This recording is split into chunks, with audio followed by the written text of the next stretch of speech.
Hi hello, എല്ലാവർക്കും സുഖമല്ലേ? അപ്പോൾ നമ്മൾ പറഞ്ഞിരുന്നു സാറ്റർഡേ നിങ്ങളുടെ സ്കിൻ കെയർ ഡൗട്ടുകൾ, അതായത് പ്രോഡക്റ്റിനെ കുറിച്ചുള്ള ഡൗട്ടുകളെ പറ്റി നമുക്ക് പറയാം. സ്കിൻ കെയർ പ്രോഡക്റ്റുകൾ എങ്ങനെയാണ് ഉപയോഗിക്കുന്നത്, അതിൻ്റെ ബെനിഫിറ്റ്സ് എന്താണ്, കുറച്ച് ഇൻഗ്രീഡിയൻസും കൂടെ പരിചയപ്പെടുത്താം. എല്ലാ ഇൻഗ്രീഡിയൻസും പരിചയപ്പെടുത്താൻ പറ്റില്ല, കീ ഇൻഗ്രീഡിയൻസ് മാത്രം ഞാൻ പറഞ്ഞു പോകാം. അപ്പോൾ നമ്മൾക്ക് ഇന്ന് ഈ ഒരു എപ്പിസോഡിന് ഞാൻ പേരിട്ടിരിക്കുന്നത് സൗന്ദര്യ സല്ലാപം എന്നാണ്. അപ്പോൾ സൗന്ദര്യ സല്ലാപത്തിലേക്ക് എല്ലാവർക്കും സ്വാഗതം. നമ്മൾ ഇന്ന് ഫസ്റ്റ് നോക്കാൻ പോകുന്നത് ആൻറ്റി ഏജിങ് ഓയിലാണ്. അപ്പോൾ ആൻറ്റി ഏജിങ് ഓയിൽ എന്തിനുള്ളതാണ്? ഫസ്റ്റ് ഓഫ് ഓൾ, ഇത് ആൻറ്റി ഏജിങ്ങിലോട്ട് കടന്നവർക്ക്, അല്ലെങ്കിൽ ഏജിൻ്റെ സയൻസ് ഫേസിലുള്ളവർക്ക്, നിറയെ പേർക്കും ആഫ്റ്റർ 20 ഒക്കെ കൂടെ ഏജിൻ്റെ സയൻസ് വരുന്നുണ്ട്, നമ്മളുടെ ഫുഡ് ഹാബിറ്റ്സ് ശരിയല്ലാത്തത് കൊണ്ട്. സോ അങ്ങനെ ഏജിൻ്റെ സയൻസ് ഫേസിലുള്ളവർക്ക് യൂസ് ചെയ്യാനുള്ള ഒരു ഓയിലാണ്. ഫേസിൽ മസാജ് ചെയ്യാം, നമ്മളുടെ കൈപ്പത്തികളിലൊക്കെ റിങ്കിൾസ് ഉണ്ടെങ്കിൽ മസാജ് ചെയ്യാം, കാലിൽ റിങ്കിൾസ് ഉണ്ടെങ്കിൽ മസാജ് ചെയ്യാം. നമ്മളുടെ ഏജിൻ്റെ സയൻസ് നമ്മളുടെ സ്കിന്നിൽ എവിടെയുണ്ടോ അവിടെയൊക്കെ നമുക്ക് ഒരു 10 മിനിറ്റാണ് ഇതിൻ്റെ മസാജിങ് ടൈം. വളരെ ജെൻറ്റിലായിട്ട് മസാജ് ചെയ്യണം. ഫേസിലാണ് മസാജ് ചെയ്യുന്നതെന്നുണ്ടെങ്കിൽ നന്നായിട്ട് വാഷ് ചെയ്ത ഫേസിൽ മസാജ് ചെയ്യണം. ഇല്ലെങ്കിൽ നിങ്ങൾക്ക് എത്ര ഏജ് ആണെങ്കിലും ക്ലോഗ് ആയിട്ട് നിങ്ങൾക്ക് ആക്നെയൊക്കെ വരാനായിട്ടുള്ള ചാൻസ് ഉണ്ട്. അപ്പോൾ ക്ലീൻ ആയിട്ടുള്ള ഫേസിൽ അപ്ലൈ ചെയ്യണം. 10 മിനിറ്റ്സ് വളരെ ജെൻറ്റിലായിട്ട് മസാജ് ചെയ്ത് കൊടുക്കുക. ഫേസ് ആണെങ്കിൽ അപ്വേർഡ് ഡയറക്ഷനിൽ ഇങ്ങനെ മസാജ് ചെയ്ത് കൊടുക്കുക. ഫിംഗർ ടിപ്സ് കൊണ്ട് മാത്രമേ മസാജ് ചെയ്യാവുള്ളൂ, നിങ്ങളുടെ കൈ കൊണ്ടോ അല്ലെങ്കിൽ ഒരുപാട് പ്രഷർ പാടില്ല. നിങ്ങളൊരു ബേബിയെ എങ്ങനെ മസാജ് ചെയ്യും അതുപോലെ മാത്രം, അത്രയും പ്രഷറിൽ മാത്രം മസാജ് ചെയ്താൽ മതിയാവും. നമ്മൾക്ക് ഇങ്ങനെ മസാജ് ചെയ്യുന്നതുകൊണ്ട് നമ്മളുടെ ഫേസിലേക്ക് ബ്ലഡ് സർക്കുലേഷൻ കൂടുകയും നമ്മൾക്ക് യൂത്ത്ഫുൾ ആയിട്ടുള്ള സ്കിൻ കിട്ടുകയും ചെയ്യും. നമ്മളുടെ ഫൈൻ ലൈൻസും റിങ്കിൾസും ഒക്കെ മാറാൻ സഹായിക്കുന്ന എസെൻഷ്യൽ ഓയിൽസുമാണ് നമ്മളുടെ ആൻറ്റി ഏജിങ് ഓയിലുള്ളത്.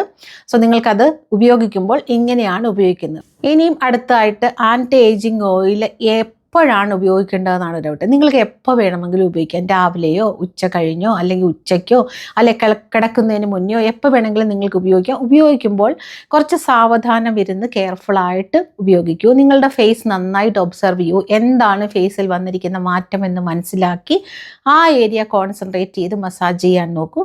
മസാജ് ചെയ്യുന്നത് 10 മിനിറ്റ് ഞാൻ പറഞ്ഞു. നിങ്ങൾ പിന്നെ അത് ഫേസിൽ വെച്ചേക്കേണ്ടത് എത്ര നേരമാണ് എന്നുള്ളത് നിങ്ങൾക്ക് ഇഷ്ടം ഉള്ള സമയം എത്രയും വെച്ചേക്കാം. ഒരു 30 മിനിറ്റ്സ്, 45 മിനിറ്റ്സ്, അല്ലെ നൈറ്റ് ഫുൾ അങ്ങനെ വെച്ചേക്കാം. ഇനി നൈറ്റ് ഫുള്ള് വെക്കുമ്പോൾ തലയിണയിൽ എണ്ണയാകില്ലേ എന്നൊക്കെ ചോദിക്കുന്നവരുണ്ട്. അതൊക്കെ നിങ്ങളുടെ ചോയ്സാണ്. നിങ്ങളൊക്കെ എന്താ പറയുക, കല്യാണമായി കുട്ടികളൊക്കെ ആയി ഇത്ര നാൾ ജീവിച്ച് അടുക്കളയിലൊക്കെ പാചകം ചെയ്ത് ലൈഫിൽ കുറേ കാര്യങ്ങൾ അറിയാവുന്നവരായിരിക്കും. അപ്പോൾ ഇതും മാനേജ് ചെയ്യാൻ നിങ്ങൾക്ക് തന്നെ അറിയാമെന്ന് ഞാൻ വിശ്വസിക്കുന്നു. ഇല്ലെങ്കിൽ താൻ മാനേജ് ചെയ്യാൻ ചില കാര്യങ്ങൾ നമ്മൾ സ്വന്തമായിട്ട് മാനേജ് ചെയ്യാൻ പഠിക്കുന്നത് ലൈഫിൽ എപ്പോഴും നല്ലതാണ്. പിന്നെ ഇതിന് റിസൾട്ട് എപ്പോൾ കിട്ടും എന്ന് ചോദിക്കുന്നുണ്ട്. റിസൾട്ട് എപ്പോൾ കിട്ടും? ഞാൻ കഴിഞ്ഞ വീഡിയോയിൽ പറഞ്ഞ പോലെ നമുക്ക് ഒരിക്കലും പറയാൻ പറ്റില്ല. നിങ്ങളുടെ സ്കിൻ എത്രത്തോളം ഹെൽത്തിയാണ്, നിങ്ങളുടെ ബോഡി എത്രത്തോളം ഹെൽത്തിയാണ്, അതിനനുസരിച്ച് ഇതിൻ്റെ റിസൾട്ട് മാറിക്കൊണ്ടേയിരിക്കും. രണ്ടാമത് ഏറ്റവും ഇമ്പോർട്ടൻ്റ് ആയിട്ടുള്ള കൺസിസ്റ്റൻസിയോടെ ആരുപയോഗിക്കുന്നു, അതായത് സ്ഥിരമായി വിടാതെ നന്നായിട്ട് ഒരു ഡിസിപ്ലിനോടെ ഉപയോഗിക്കുന്ന ആളുകൾക്ക് പെട്ടെന്ന് റിസൾട്ട് കിട്ടും. പിന്നെ നിങ്ങൾക്ക് റിസൾട്ട് കിട്ടാനായിട്ട് നമ്മൾ കഴിഞ്ഞ വീഡിയോയിൽ പറഞ്ഞ പോലെ ഹെൽത്തി ഡ്രിങ്ക്സും ഹെൽത്തി ഫുഡും പ്രോട്ടീൻ റിച്ച് ആയിട്ടുള്ള ഫുഡും ഒക്കെ കഴിക്കാനായിട്ട് മറക്കരുത്. അപ്പോൾ മാത്രമേ റിയൽ ആയിട്ടുള്ള നിങ്ങളുടെ സൗന്ദര്യം കിട്ടുകയുള്ളൂ എന്ന് മനസ്സിലാക്കുക. അപ്പോൾ ആൻറ്റി ഏജിങ് ഓയിൽ ഇത്രയാണ് എനിക്ക് പറയാനുള്ളത്. ഇത് ഫേസ് ബ്രൈറ്റൻ ചെയ്യാനായിട്ടും നമ്മളെ സഹായിക്കുന്നതാണ്. കാരണം ഇതിലടങ്ങിയിരിക്കുന്ന ബക്കൂച്ചി ഓയിലും അർഗൻ ഓയിലും റോസ് ഹിപ്പ് ഓയിലും ഒക്കെ നമ്മളുടെ സ്കിന്നിനെ യൂത്ത്ഫുൾ ഗ്ലോ തരാൻ സഹായിക്കുന്നു. എക്സാക്ട്ലി റോസ് ഹിപ്പ് ഓയിൽ എന്ന് പറയുന്നത് ഒരു റെറ്റിനോൾ പോലെയാണ്, റെറ്റിനോൾ ആണ്. ഓക്കെ, അപ്പോൾ റോസ് ഹിപ്പ് ഓയിൽ എന്താണെന്ന് നിങ്ങൾക്കിപ്പോൾ ഡൗട്ട് ഉണ്ടായിരിക്കും. റോസ് ഫ്ലവറിൻ്റെ, പനിനീർ റോസ് ഫ്ലവറിൻ്റെ താഴെ ഒരു കായ് പോലെ വരില്ലേ, അതിൻ്റെ ഫ്രൂട്ടിൽ നിന്ന് എടുക്കുന്നതാണ് ഈ റോസ് ഹിപ്പ് ഓയിൽ എന്ന് പറയുന്നത്. അടുത്തതായിട്ട് നിറയെ പേരുടെയും ഡൗട്ടാണ് നലങ്ക് മാവ് എങ്ങനെ ഉപയോഗിക്കണം. നമ്മൾ ആദ്യമായിട്ട വീഡിയോ മുതലാണ് ഞാൻ വരുന്നത്. നലങ്ക് മാവ് എന്താണെന്ന് ചോദിക്കുന്നവരുണ്ട്. നലങ്ക് മാവ് തമിഴ്നാട്ടിലെ എസ്പെഷ്യലി ബ്രാഹ്മിൻസ് കമ്മ്യൂണിറ്റിയിൽ, പല കമ്മ്യൂണിറ്റിക്കും പല ടൈപ്പ് ഓഫ് നലങ്ക് മാവാണ് കേട്ടോ ഉണ്ടാക്കുന്നത്. ചിലരൊക്കെ മുൾട്ടാണി മിട്ടി ഇടും. നമ്മുടെ നലങ്ക് മാവിൽ മുൾട്ടാണി മിട്ടി ഇല്ല, മഞ്ഞളുമില്ല. നമ്മളുടെ നലങ്ക് മാവിൽ വേറെ 32 ഇൻഗ്രീഡിയൻസ് ആണുള്ളത്, ഹെർബൽ ഇൻഗ്രീഡിയൻസ് ആണ്. അതിൻ്റെ വീഡിയോ ഞാൻ ഇട്ടിട്ടുണ്ട് നമ്മുടെ ചാനലിനകത്ത്. എനിക്ക് ലിങ്ക് ഇവിടെ കൊടുക്കാൻ അറിയില്ല, നോക്കട്ടെ, പറ്റുമെങ്കിൽ കൊടുക്കാം. അപ്പോൾ അങ്ങനെ ഉണ്ടാക്കുന്ന പൗഡറാണ്. ഇതിനകത്ത് മെയിനായിട്ട് അടങ്ങിയിട്ടുള്ളത് കടലമാവ്, പച്ചപ്പയറിൻ്റെ പൊടി, അല്ലെങ്കിൽ ഡിഫറെൻറ്റ് ടൈപ്സ് ഓഫ് റൈസിൻ്റെ പൊടി, പിന്നെ ബാക്കിയുള്ളതെല്ലാം ഹെർബ്സാണ്. ചെമ്പരത്തിപ്പൂവിൻ്റെ പൊടി, റോസ് ഫ്ലവറിൻ്റെ പൂവിൻ്റെ പൊടി, പിന്നെ നമ്മളുടെ ആവാരം പൂവിൻ്റെ പൊടി, വെട്രിവേറിൻ്റെ പൊടി, പിന്നെ നമ്മളുടെ മരിക്കൊളുന്തിൻ്റെ പൊടി, അങ്ങനെ പോകും അതിൻ്റെ ലിസ്റ്റോട്. മകിഴം പൂവിൻ്റെ പൊടി, അങ്ങനെ ഒരു വലിയ ലിസ്റ്റാണ് ഇതിനകത്തുള്ളത്. ചെമ്പകപ്പൂവിൻ്റെ പൊടി, അങ്ങനെ കുറേ കാര്യങ്ങളുള്ള ഒരു ഹെർബൽ ഫേസ് അല്ലെങ്കിൽ ഒരു ഹെർബൽ സ്കിൻ കെയർ പൗഡറാണ് നലങ്ങുമാവ്. ഹെർബൽ സ്കിൻ കെയർ പൗഡറാണ് നലങ്ങുമാവ്. ഇത് ഹെർബൽ ബാത്ത് പൗഡർ എന്ന് പറഞ്ഞു ഇവിടെ ഉപയോഗിക്കുന്നുണ്ട്. അത് പക്ഷേ ബേസിക് ആയിട്ടുള്ള ഇൻഗ്രീഡിയൻസ് മാത്രം കൊണ്ടുള്ള നലങ്ങുമാവാണ്. അത് കുളിക്കാനായിട്ട് ഇവിടെ ഉള്ളവർ ഡെയിലി ഉപയോഗിക്കുന്നതാണ്. അത് ഡെയിലി വെച്ച് കുളിക്കുകയാണെന്നുണ്ടെങ്കിൽ വളരെ നല്ലതാണ്. നിങ്ങൾക്ക് സ്കിന്ന് ഒരിക്കലും യുവത്വം വിട്ടുപോകാതെ യൂത്ത്ഫുൾ ഗ്ലോ ആയിട്ടിരിക്കാൻ സഹായിക്കുന്നതാണ്. നമ്മളുടെ നലങ്ങുമാവിൽ ഞാൻ കുറച്ചും കൂടെ റോയലായിട്ട് നിങ്ങൾക്ക് വേണ്ടി കുറേ അധികം ഹെർബ്സ് ചേർത്ത് ഒരുപാട് നമ്മൾ റെഫർ ചെയ്തിട്ടാണ് നമ്മളുടെ നലങ്ങുമാവ് ഉണ്ടാക്കിയിരിക്കുന്നത്. ഒരുപാട് ingredients, the natural very real ആയിട്ടുള്ള ഇൻഗ്രീഡിയൻസ്, ഒട്ടും തന്നെ ഒരു കലർപ്പും ചേർക്കാത്ത ഇൻഗ്രീഡിയൻസ് വെച്ചിട്ടാണ് നമ്മുടെ നലങ്ങുമാവ് ഉള്ളത്. അപ്പോൾ നലങ്ങുമാവ് ഉപയോഗിക്കേണ്ടത് എങ്ങനെയാണെന്ന് വെച്ചാൽ, ഒരു അര ടീസ്പൂൺ മാത്രം എടുത്താൽ മതിയാകും. ഒരുപാട് എടുക്കണ്ട. ഒരാൾക്ക് ഫേസിലിടാനാണ് ഞാൻ പറയുന്നത്. അര ടീസ്പൂൺ നലങ്ങുമാവ് എടുക്കുക. എന്നിട്ട് ഒന്നെങ്കിൽ അത് മിക്സിയിലോട്ട് ഇടുക. എന്നിട്ട് നല്ല പഴുത്ത തക്കാളിയും പഴുക്കാത്ത തക്കാളിയുടെ ഹാഫും കൂടെ ചേർത്ത് നന്നായിട്ട് അരച്ചെടുക്കുക. അത് ഫേസിലിടുന്നത് വളരെ നല്ലതാണ്. നിങ്ങൾക്കിത് മാച്ചാകുന്നുണ്ടെങ്കിൽ ഡെയിലി ഇത് തന്നെ റിപ്പീറ്റ് ചെയ്യാം. ചിലർക്ക് ക്യാരറ്റ് ജ്യൂസ് വെച്ചിടുന്നവരുണ്ട്, പപ്പായ പൾപ്പിനകത്ത് ഉപയോഗിക്കുന്നവരുണ്ട്, അതുപോലെ തന്നെ പൊട്ടറ്റോ ജ്യൂസിനകത്ത്, ഉരുളക്കിഴങ്ങിൻ്റെ ജ്യൂസിനകത്ത് അതുപോലെ ഞാൻ ഇന്ന് ചോദിക്കട്ടെ, ഈ പൊട്ടറ്റോ ജ്യൂസ് അല്ലെ ടെൻഡർ കോക്കനട്ട് വാട്ടർ എന്നൊക്കെ പറഞ്ഞാൽ പോലും അതിൻ്റെ മലയാളം എന്താണെന്ന് മനസ്സിലാക്കാൻ മാത്രം പറ്റാത്ത, അത്രയ്ക്ക് ഇംഗ്ലീഷ് അറിയാത്ത ആൾക്കാരൊന്നും അല്ലല്ലോ കേരളത്തിലുള്ളത്. അത്രയ്ക്കും ഇംഗ്ലീഷ് അറിയത്തില്ല. മൊത്തം മലയാളത്തിൽ തന്നെ പറഞ്ഞാൽ മനസ്സിലാകുന്ന, എനിക്ക് അതിശയം തോന്നുന്നത് കേട്ടിട്ട്. സോ അങ്ങനെ എനിക്ക് സംസാരിക്കാൻ പറ്റില്ല. ഞാൻ മിക്സ് ചെയ്ത് മാത്രമേ എനിക്ക് സംസാരിക്കാൻ പറ്റത്തുള്ളൂ. ബിക്കോസ് മിക്സഡ് ലാംഗ്വേജ് ഉപയോഗിക്കുന്നതുകൊണ്ട് ഉറപ്പായിട്ടും ലാംഗ്വേജിൻ്റെ മിക്സഡ് ഒക്കെ വരും കേട്ടോ. സോ നമ്മൾ ഇതിനകത്ത് കരിക്കും വെള്ളത്തിലും നലങ്ങുമാവ് മിക്സ് ചെയ്തിടാം. കരിക്കും വെള്ളം എന്ന് പറയുന്നത് ഒരു സിറാമൈഡാണ് ഫേസിന്. നിങ്ങളത് കുടിക്കുന്നത് നല്ലതാണ്, ഫേസിൽ ഇടുന്നതും നല്ലതാണ്. അങ്ങനെ പാല്, തൈര്, അല്ലെങ്കിൽ യോഗട്ട്, എന്തെങ്കിലും പഴത്തിൻ്റെ പൾപ്പ്, അവക്കാഡോ പൾപ്പ്, അതൊക്കെ വളരെ നല്ലതാണ് ഫേസിന്. ഇതിനകത്തോട് നിങ്ങൾക്ക് കുറച്ച് 2-3 ഡ്രോപ്പ് കാസ്റ്റർ ഓയിലാണ് പറയുന്നത്. കോരി ഒഴിക്കരുത്. 2-3 ഡ്രോപ്പ് കാസ്റ്റർ ഓയിൽ മാത്രം ഒഴിച്ചാൽ വളരെ നല്ലതാണ്. ഇല്ലെങ്കിൽ നിങ്ങൾക്ക് നമ്മളുടെ ആൻറ്റി ഏജിങ് ഒരു 2-3 ഡ്രോപ്പ് ഒഴിക്കാം. എന്തെങ്കിലും വെളിച്ചെണ്ണ 2-3 ഡ്രോപ്പ് ഒഴിക്കാം. നിങ്ങൾക്ക് എന്താണ് ഓയിൽ നിങ്ങളുടെ ഫേസിന് ചേരുന്ന, ആൽമണ്ട് ഓയിലാണോ അല്ലെങ്കിൽ ഒലിവ് ഓയിലാണോ, ഇതൊക്കെ നിങ്ങൾക്ക് ആഴ്ചയിൽ ഒരു പ്രാവശ്യമൊക്കെ തേച്ച് കുളിക്കാവുന്നതാണ്. അതുപോലെ ഈ ഫേസ് പാക്കുകൾ നലങ്ങുമാവൊക്കെ കുളിക്കാനായിട്ട് ഡെയിലി ഉപയോഗിക്കാമെങ്കിലും ഫേസിലിടാനായിട്ട് 2-3 ദിവസം ആഴ്ചയിൽ മാത്രം ഉപയോഗിച്ചാൽ മതിയാകും. ഇപ്പോൾ മനസ്സിലായിട്ടുണ്ടെന്ന് വിചാരിക്കുന്നു നലങ്ങുമാവ് എങ്ങനെയാണ് ഉപയോഗിക്കുന്നതെന്ന്. നലങ്ങുമാവിൻ്റെ ബെനിഫിറ്റ്സ് എന്ന് പറഞ്ഞാൽ ഫേസിനെ വളരെ ക്ലിയർ ആക്കി വെക്കുക എന്നുള്ളതാണ്. പിന്നെ ഇതിലടങ്ങിയിരിക്കുന്ന ചെമ്പരത്തി പൂവിൻ്റെ പൊടി, റോസപ്പൂവിൻ്റെ പൊടി, അങ്ങനെ പല ഹെർബ്സുകളും നമ്മളുടെ സ്കിന്നിനെ ബ്രൈറ്റ് ആകാൻ, നമ്മളുടെ സ്കിന്നിലെ ഡാർക്ക് മാർക്കുകൾ പോകുന്നതിനും സ്കിന്നിനെ ക്ലിയർ ആക്കി കിട്ടുന്നതിനും സഹായിക്കുന്നതാണ്. അതേപോലെ തന്നെ ഇത് ആൻറ്റി ഏജിങ്ങിൽ നമ്മളെ സഹായിക്കുന്നുണ്ടോ എന്ന് ചോദിച്ചാൽ ഒരു എക്സ്റ്റെൻറ്റ് വരെ നമ്മളെ സഹായിക്കുന്നുണ്ട്.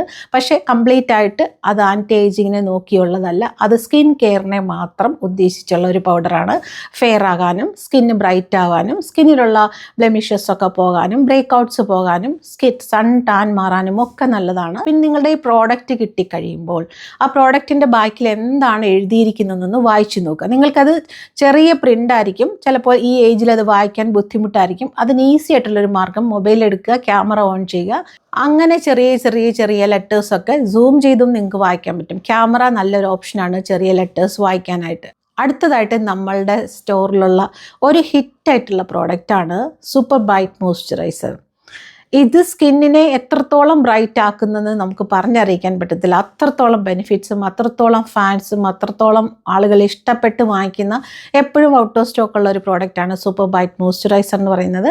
നമ്മൾ ഈ സൂപ്പർ ബ്രൈറ്റ് മോയ്സ്ചറൈസറിൽ 12ഓളം എസെൻഷ്യൽ ഓയിൽ ചേർക്കുന്നുണ്ട്. കൂടാതെ നമ്മുടെ ഹെർബൽ ഇൻഗ്രീഡിയൻസ് ആയ നാൽപ്പാമരം, മഞ്ചിഷ്ട, ഇരട്ടി മധുരം, ഇതിൻ്റെയൊക്കെ എസൻസും കൂടെ ചേർത്തിട്ടാണ് നമ്മൾ സൂപ്പർ ബൈറ്റ് മോയ്സ്ചറൈസർ ഉണ്ടാക്കുന്നത്.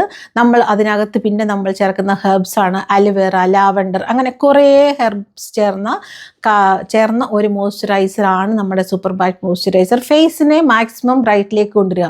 ഗ്ലാസ് സ്കിൻ അല്ല കേട്ടോ, ഞാൻ ഇപ്പോഴും പറയുന്നു, നമ്മളുടെ സ്കിന്നിൻ്റെ മാക്സിമം കളർ എന്ന് പറയുന്നത് ഞാൻ എപ്പോഴും പറയുന്നത് നമ്മുടെ ഇന്നർ ബോഡിയുടെ കളറാണ് നമ്മളുടെ ശരിയായിട്ടുള്ള സ്കിൻ. ഇന്നർ ബോഡി കൂടെ വെയിലടിക്കാതെ വേറൊരു കളറായിരിക്കും. പക്ഷേ ഒരു ഹെൽത്തി ആയിട്ടുള്ള കളർ, ഐശ്വര്യമായിട്ടുള്ള മുഖം, പാടുകളൊന്നും ഇല്ലാത്ത മുഖം, നല്ല ബ്രൈറ്റ് ആയിട്ടുള്ള രക്തപ്രസാദമുള്ള മുഖം, ഇതൊക്കെയാണ് സൗന്ദര്യം എന്ന് മനസ്സിലാക്കുക.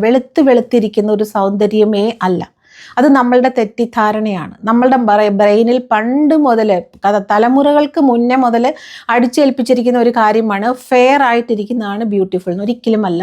നമ്മൾക്ക് ഇഷ്ടം പോലെ ഫിലിം ആക്ട്രസൊക്കെ ഉണ്ട്, നല്ല സുന്ദരിമാരായ ഡസ്കി സ്കിന്നുള്ള ആൾക്കാർ. സോ സൗന്ദര്യം എന്ന് പറയുന്നത് നല്ല ഭംഗിയുള്ള കണ്ണ്, മൂക്ക്, അല്ലെങ്കിൽ നമ്മളുടെ മുഖത്തിൻ്റെ ഭാവം, പിന്നെ നമ്മളുടെ ജസ്റ്റേഴ്സ്, നമ്മൾ പുറത്തോട്ട് കാണിക്കുന്ന ഒരു ആറ്റിറ്റ്യൂഡ് ഉണ്ടല്ലോ, ആ ആറ്റിറ്റ്യൂഡ്, അല്ലെങ്കിൽ നമ്മളുടെ സംസാരം, പിന്നെ നമ്മളുടെ പെരുമാറ്റം, ഇതൊക്കെയും ചേർന്നാണ് സൗന്ദര്യം. നല്ല സൗന്ദര്യം എന്ന് നമുക്ക് തോന്നുന്ന ഒരു വ്യക്തി റൂഡായിട്ട് സംസാരിക്കുകയും റൂഡായിട്ട് പെരുമാറുകയും നമ്മൾ എന്താ വിചാരിക്കുന്നത്, ഈ ആ ഭാഗത്തോടെ നമ്മൾ പിന്നെ നോക്കില്ല.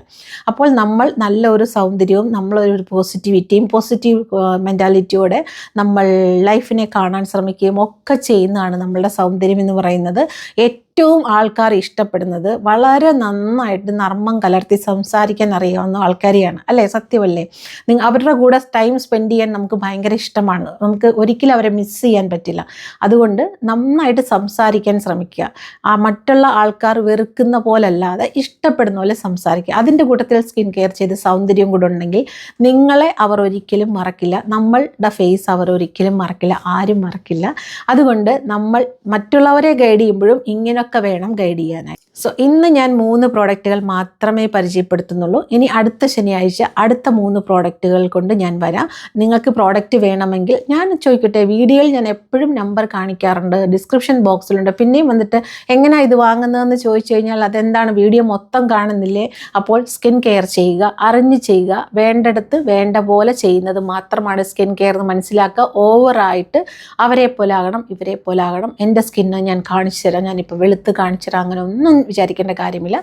മൈൻഡിനെ ശാന്തമാക്കി വെക്കൂ, എന്നിട്ട് സ്കിൻ കെയർ ചെയ്യൂ. ഒരു അരമണിക്കൂർ വാക്കിംഗ് പോകൂ, നന്നായിട്ട് ഹൈഡ്രേറ്റ് ചെയ്ത് വെക്കൂ, നല്ല ഫുഡ് കഴിക്കൂ. എന്തെങ്കിലും ഹെൽത്തിന് ഇഷ്യൂ ഉണ്ടെങ്കിൽ ഡോക്ടറെ കാണാൻ മടിക്കരുത്. മനസ്സിലായോ? നമ്മൾ ചെയ്യുന്ന ഹോം മെയ്ഡ് സ്കിൻ കെയറും പ്രോഡക്റ്റും ഒക്കെ നമ്മൾക്ക് ഫലം തരുന്നുണ്ട്. നിങ്ങൾ സന്തോഷമാണ്, ഞാൻ ഹാപ്പിയാണ്, എനിക്കും റിസൾട്ട് കിട്ടുന്നുണ്ട്. അതിനേക്കാളൊക്കെ ഉപരി ഇൻസൈഡ് ദ ബോഡി എന്താണ് നടക്കുന്നതെന്ന് നമുക്ക് പറയാൻ പറ്റില്ല. അതുകൊണ്ട് ഡോക്ടർ കൺസൾട്ടേഷൻ ചുമ്മാതാണെങ്കിലും പോയി ഒരു 6 months വൺസ് ചെയ്യുന്നത് നല്ലതാണ്. ബ്ലഡിൻ്റെ എല്ലാ ടെസ്റ്റും ഒന്നെടുക്കാം, അല്ലെങ്കിൽ ഡോക്ടറെ കൺസൾട്ട് ചെയ്ത് മൾട്ടി വിറ്റമിൻ ടാബ്ലറ്റ് കഴിക്കണോ വേണ്ടയോ ഇതൊക്കെ നിങ്ങൾക്ക് അന്വേഷിക്കാവുന്നതാണ്. ഇതൊക്കെയും നമ്മളോട് ചെയ്യുന്ന കെയർ ആണ്, അല്ല നമ്മൾ ഒരുങ്ങി നടക്കുന്ന സ്കിൻ കെയർ ചെയ്യുന്നത്. അത് മാത്രമല്ല സെൽഫ് കെയർ എന്ന് പറയുന്നത് നമ്മുടെ ബോഡിയെ അറിഞ്ഞു മനസ്സിലാക്കി നമ്മൾ വിവേകത്തോടെ പെരുമാറുന്നതാണ് സ്കിൻ കെയർ. അപ്പോൾ ഇന്നത്തെ വീഡിയോ ഇത്രയേ ഉള്ളൂ. എന്നെ നിങ്ങളുടെ കൂടെ കൂട്ടിയിൽ എനിക്ക് ഒരുപാട് സന്തോഷമുണ്ട്. ഇനിയും നിങ്ങൾ എൻ്റെ കൂടെ കാണും എന്നുള്ള വിശ്വാസത്തോടെ മറ്റൊരു വീഡിയോയിൽ നല്ലൊരു കണ്ടന്റുമായി കാണണം വരെ ടേക്ക് കെയർ. ശനിയാഴ്ച സൗന്ദര്യ സല്ലാപം കാണാൻ മറക്കരുത്. കണ്ടിട്ട് നിങ്ങൾക്ക് ഇനിയും എന്തെങ്കിലും ഡൗട്ട് ഉണ്ടെങ്കിൽ ചോദിക്കുക. പിന്നെ ചിലപ്പോൾ അടുത്ത ശനിയാഴ്ച നിങ്ങളുടെ സ്കിൻ കെയർ ഡൗട്ടുകളെ കുറിച്ച് ഞാൻ ആൻസർ പറയാം. ഇപ്പോൾ ഞാൻ പറഞ്ഞ പ്രോഡക്റ്റുകൾ എങ്ങനെയാണ് ഉപയോഗിക്കേണ്ടത്, ഒരുപാട് പേർക്ക് ഡൗട്ട് കാണും, ഒരുപാട് പേർക്ക് എന്നോട് ചോദിക്കുന്ന ഒരു കാര്യമാണ്. എല്ലാവർക്കും വാട്സപ്പിൽ കൂടെ മെസ്സേജ് അയക്കാൻ ബുദ്ധിമുട്ടായതുകൊണ്ടാണ് നമ്മൾ ഇങ്ങനെ ഒരു വീഡിയോ എടുത്തിരുന്നത്. അപ്പം നിങ്ങൾക്കത് വേണ്ടപ്പോൾ കാണാമല്ലോ. പിന്നെ വാട്സപ്പ് ചാനലിൽ ജോയിൻ ചെയ്യാൻ പറഞ്ഞത് നമ്മൾക്ക് മെസ്സേജ് അയക്കാനുള്ള എളുപ്പത്തിലാണ്. ഒരു മെസ്സേജ് അയച്ചാൽ മതി, എല്ലാവർക്കും തന്നെ കിട്ടും. അല്ലാതെ മാറി ഇരുന്ന് ഇത്രയും പേർക്ക് മെസ്സേജ് അയക്കാൻ നമുക്ക് പറ്റില്ല. 300 പേരൊക്കെ കഴിയുമ്പോഴേക്കും, അല്ലെങ്കിൽ 100 പേരൊക്കെ കഴിയുമ്പോഴത്തേക്കും WhatsApp your limit is over എന്ന് കാണിക്കുന്നുണ്ട്. അല്ലാതെ വാട്സപ്പ് ചാനലിൽ ജോയിൻ ചെയ്യാൻ പറഞ്ഞത് നമ്മൾക്ക് ഏണിങ്സ് ഒന്നും കിട്ടുന്നത് കൊണ്ടല്ല. യൂട്യൂബിൽ വീഡിയോ ഇട്ട് കിട്ടുന്ന പോലെ അവിടെ അതൊന്നും കിട്ടില്ല. മനസ്സിലാക്കുക. നിങ്ങൾക്ക് വേണ്ടി മാത്രമാണ് പറയുന്നത്. ഡിസ്കൗണ്ട് ഇടുന്ന വാട്സപ്പ് ചാനലിൽ മാത്രമായിരിക്കും, വേറെ എപ്പോഴും നമ്മളുടെ ചാറ്റ് ചാനലിൽ ഇടാറില്ല. എന്നിട്ടും ഞങ്ങൾ അവിടെയുള്ള സ്ക്രീൻഷോട്ട് ഇപ്പുറത്ത് എടുത്തിടുന്നുണ്ട്. പക്ഷേ ഡിസ്കൗണ്ട് തരുമ്പോൾ നിങ്ങൾ ചാനൽ ഫോളോ ചെയ്തിട്ടുണ്ടോ എന്ന് നമ്മളൊന്ന് ചെക്ക് ചെയ്യാറുണ്ട്. കാരണം for encouraging them more than that discipline is very important for me. Okay, അതുകൊണ്ട് ചാനൽ ഫോളോ ചെയ്യാൻ മറക്കരുത്. മറ്റൊരു വിഷയം, നമ്മളുടെ ചാനൽ സബ്സ്ക്രൈബ് ചെയ്യാൻ മറക്കരുത്. എന്നെയും നിങ്ങളുടെ കൂടെ കൂട്ടാൻ മറക്കരുത്. ഞാൻ നിങ്ങളുടെ കൂടെ തന്നെയുണ്ട്, നിങ്ങളും എൻ്റെ കൂടെ തന്നെ ഉണ്ടെന്നുള്ള വിശ്വാസത്തോടെ വീണ്ടും കാണാം. Take care.